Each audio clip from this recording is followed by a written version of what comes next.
There has never been a greater rivalry in chess history than that between Garry Kasparov and Anatoly Karpov.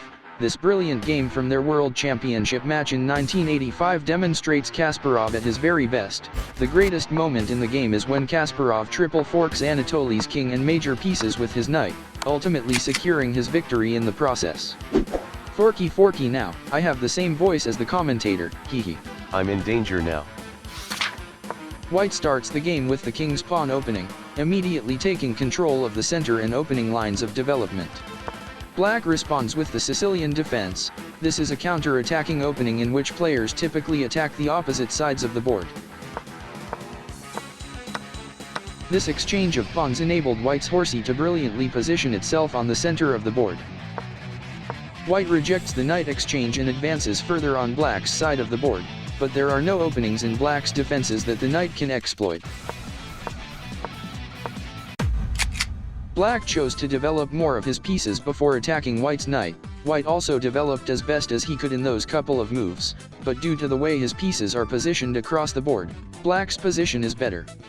White moves his horsey to the corner of the board, saving it from the pawn. After the pawn exchanges on both sides, Black occupied White's side of the board with his knight. White is defending the square where the horsey can fork. However, his central pawn doesn't have triple protection and Black can get equal in materials if he takes it with either of his knights, while also improving his position on the board.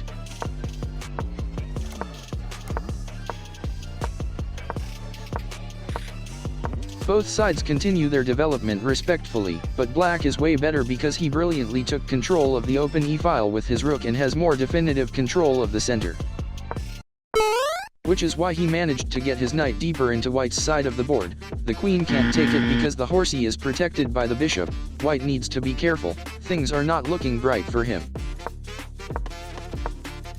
Black pushes his pawn forward, continuing with his attack on the queen side. White counters by moving his knight to a4, targeting the bishop with the hopes of weakening Black's control over the chessboard. Both of Black's rooks have control over an open file. When Black positioned his knight on the d3 square, it prevented both of White's rooks to move to any of the open files, therefore Black has total control over the chessboard.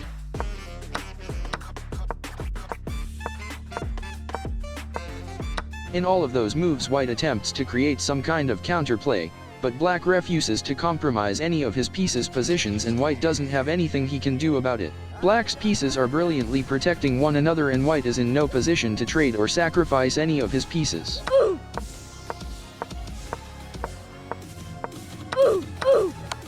Black starts to utilize his control over the board and slowly includes his queen to further pressure White. Now it looks like White is in some serious trouble, especially with the Black queen now involved. He has to find a way to deal with Black's attack soon. White attempts to force the Black queen to back off. But his attempt is futile when Black blocks the rook with his knight, while also attacking White's queen. Taking Black's other knight was the only move White could play. Almost every square the queen can move to is defended by Black's pieces, and even if the queen moved to a2. This brilliant fork still would have happened, although it would have been less epic if White's queen moved to a2. Maybe White could have saved his queen if he moved her to a2 instead of capturing the knight, but overall Black's control over the chessboard is flawless and it wouldn't have changed anything, regardless if it was a misplay or a completely conscious decision by White to take the knight with his queen. It wouldn't change the outcome of this game. Black still would have taken the win in the end. The control he had over the board couldn't be dealt with by White no matter what move he played. Our second game is between Efim Geller and Max Euwe. Their game has been dubbed the number 3 best chess game in the 1950s due to Euwe's clever move. His move was a brilliant rook sacrifice aimed to temporarily create disunity in Geller's pieces in order to pressure Geller's king and win the game. People refer to it as the greatest defensive sacrifice ever seen that has dazzled generations. Any last words? White opens with e4, known as the queen's pawn opening, one of White's best ways to initiate the game. With this opening, White takes control of the center and opens lines of development for his pieces. After White developed his knight to c3, it enabled Black to counter with the Nimzo-Indian defense. The idea of this opening is to trade the bishop for the horsey to weaken White's pawn structure and create a position where the Black knights may be superior to the White bishop pair. White responds with the trusty Rubinstein variation, a very good response. Pawn to a3 is an inaccuracy. With this move, White gives Black tempo and is preventing his bishop to develop on a3. As expected, Black trades his bishop for White's horsey, effectively weakening White's pawn structure. Black attacks the valuable g2 pawn. White blocks it by moving his pawn on f3. Both sides continue their development and castle to protect their kings.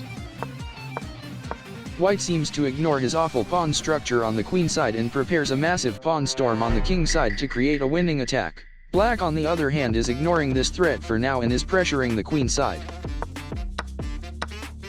Black continues his pressure on the queen side by targeting White's poorly defended c4 pawn with two of his pieces, while White further advances his king side pawns and gets ready for an all-out attack, completely ignoring his queen side.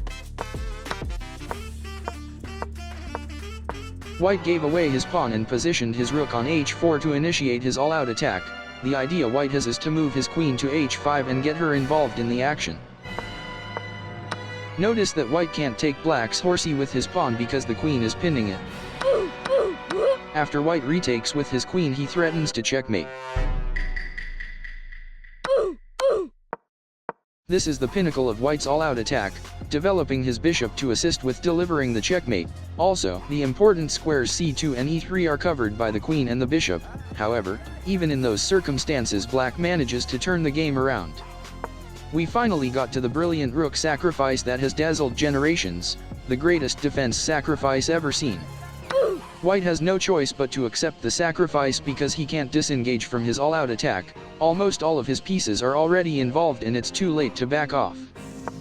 With White's queen no longer defending the c2 square, Black can launch a counter-attack with his rook. Even though White tried to sacrifice his own rook to save his king from checkmate, Black fully capitalized on White's open king and moved his rook to g2. The king can't take the rook because Black's bishop defends it. Then Black involved his queen in the attack to seal White's fate. After a couple more moves, White resigned because there is no way he could win. Black's queen and rook are working together perfectly and the king is trapped. If White didn't resign, the game would have been over in two more moves. Queen to f2 and then rook to g1, effectively delivering the checkmate. Black's brilliant rook sacrifice temporarily created disunity in White's pieces, breaking up their positions and finally invading with his rook and queen to win a very intense game.